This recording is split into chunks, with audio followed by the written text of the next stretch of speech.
अभी हमारे रुपए का भाव $1 के मुकाबले लगभग 90 रुपए से भी ज्यादा हो गया है। एक समय था 2014 में जब ये लगभग 60 रुपए के आसपास था। फिर जैसे ही मोदी सरकार बना, लगभग 12 साल हुए हैं मोदी सरकार को, और इन्होंने 90 रुपए तक का सफर तय कर लिया है। एक समय था जब सीएम मोदी देश की सरकार को घेरने के लिए डॉलर के बढ़ते दाम को लेकर वार पे वार कर रहे थे। ये ऐसे नहीं होता मित्रों, मैं शासन में बैठा हूं, मुझे मालूम है इस प्रकार से रुपया इतनी तेजी से गिर नहीं सकता। अरे नेपाल का रुपया नहीं गिरता है, बांग्लादेश की करेंसी नहीं गिरती है, पाकिस्तान की करेंसी नहीं गिरती, श्रीलंका की करेंसी नहीं गिरती, क्या कारण है? हिंदुस्तान का रुपया पतला होता जा रहा है। ये जवाब देना पड़ेगा आपको, देश आपसे जवाब मांग रहा है।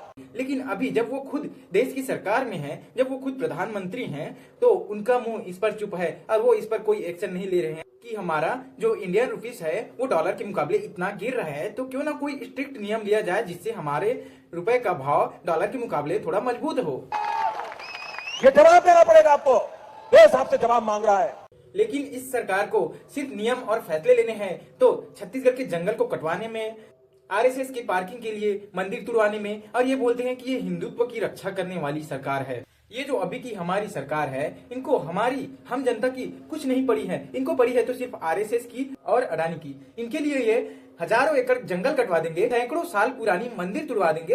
हिंदुत्व के नाम पर तो इनसे सिर्फ ज्ञान पिलवा लो, जितना चाहे ये भाषण करेंगे कि हम हिंदूवादी हैं, हिंदुत्व की रक्षा करने वाले हैं, तो फिर लगभग 1400 साल पुराना मंदिर कैसे तोड़ा गया?